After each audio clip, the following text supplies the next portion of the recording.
Kung naghahanap kayo ng ilog na libre liguan dito sa Alagao Falls sa San Ildefonso, Bulacan mga par. Libre lang maligo dito. Ang babayaran mo lang 20 pesos para sa parking fee ng inyong sasakyan. Pero kung wala ka namang sasakyan, wala kang babayaran. Tara game, nature trip tayo. 4 AM kami umalis ni Boss Pops. Pag out namin sa trabaho, lumarga na agad kami mga par. Puyat, pero okay lang kaysa matulog lang maghapon. Baka hindi na tayo magising mga par. Di joke lang. Sa garay tayo dinaan ng mapa. Ito talaga yung pinakarota pag nanggagaling tayo sa San Jose at Santa Maria. Nagpagas na rin pala kami sa Shell mga par dahil papasok ng Alagao Falls. Wala nang gasoline station doon mga par. Pag doon tayo naubusan ng gas, iyak tawa talaga malala. Pagdating namin dito sa boundary ng Tukod San Rafael at Kasalat San Ildefonso, hinintay na namin dito ang sunrise mga par. Maganda din kasi yung lugar dito. Napakasulido ng tanawin na makikita dito. Yung ambience at landscape ng palayan sobrang solid mga par. Maraming salamat nga pala at shoutout sa mga taga Tukod San Rafael at Kasalat San Ildefonso. Lahat ng video na ginawa ko dito, share ninyo. Alright, good morning mga par. So, andito kami ngayon sa Tukod Bridge. Ayan, so dito na kami nagpaliwanag kasi medyo madilim pa kanina. So bali ito, paglagpas natin dyan sa tulay na to, San Ildefonso na. Boundary ng San Rafael sa San Ildefonso. Alright, so let's go!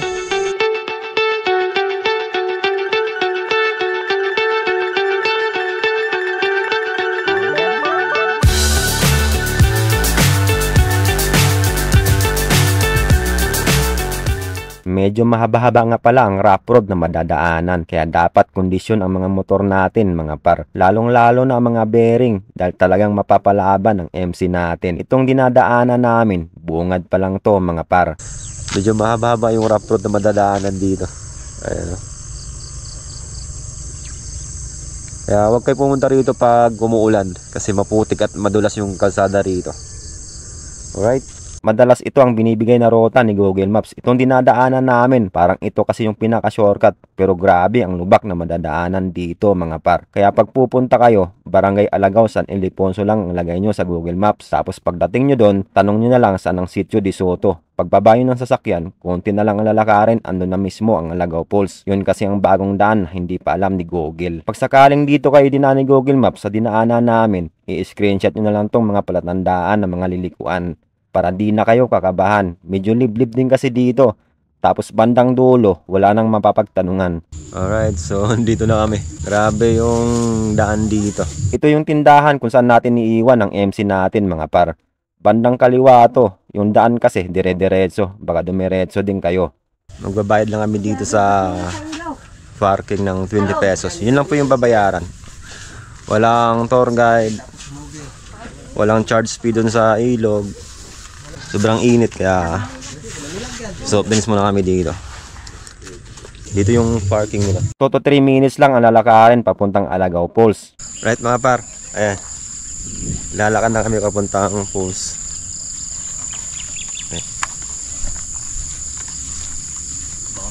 Ang kagandahan dito, wala nang tour guide. Ang babayaran lang dito yung parking fee. Doon kami galing ayun, no? Dating dito, ayan, dito pababa. Ayan, makikita natin yung daang tao. Alright. Medyo magdahan-dahan lang kayo dito sa pababa mga par. Madulas ang lupa dito, lalo pag umuulan. Tapos may dalawang option na dadaanan. Ayan. Pwede dumaan doon pagka di ka sanay sa medyo matarik. Medyo matarik dito sa dadaanan namin. Nandito na kami mga par sa Alagao Falls. Ayan, yun yung falls oh. Ayan. Maganda yung view. Mamaya kuha na natin ang aerial shot. Magkakape lang muna kami ni Boss Pops.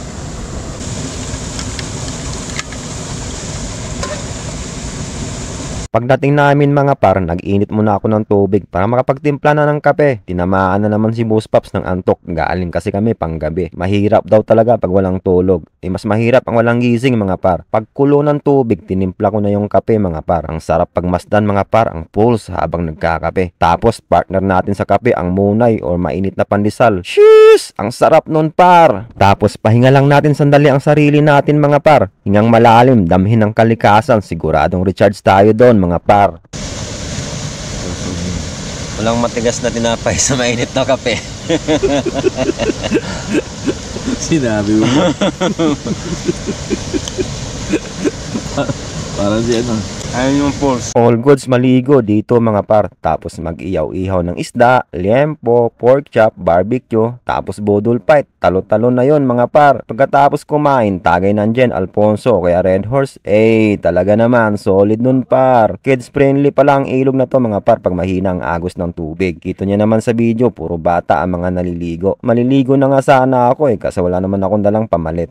Kaya kumuha na lang ako ng mga video clips. Sabi ni tatay sa buwan ng Agosto, malakas ang agos ng tubig dito. Kung yun ang trip nyo. Kung mahilig kayong mag-nature trip, pwede sa inyo to mga par. Tapos ang kagandahan pa nun, libre lang maligo dito. Comment down below mga par yung experience nyo dito sa Alagaw Falls. Gawa lang tayo ng gawa ng mga magagandang memories mga par na kailanman hindi mabubura.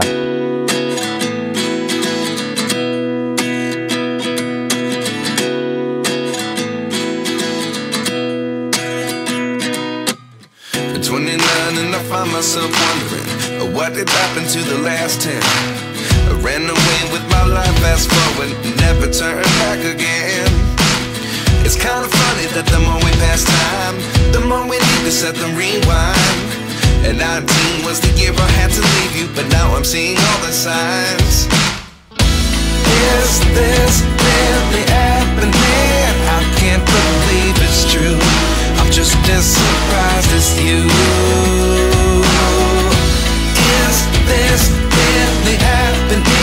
I can't be too sure, but one day I'll be yours again.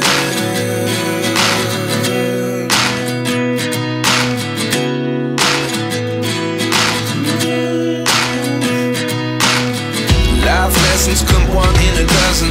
The other 11 get something from nothing. I sit here looking for an answer. Maybe the biggest question was in the last chapter.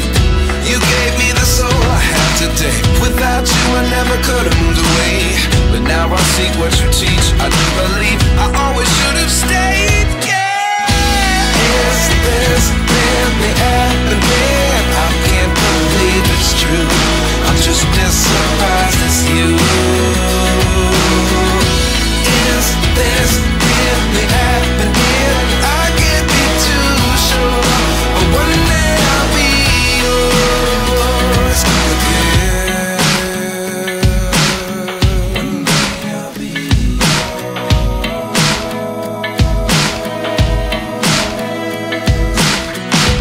One day I'll be yours.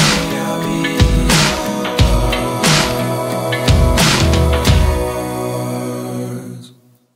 Life lessons come one in a dozen.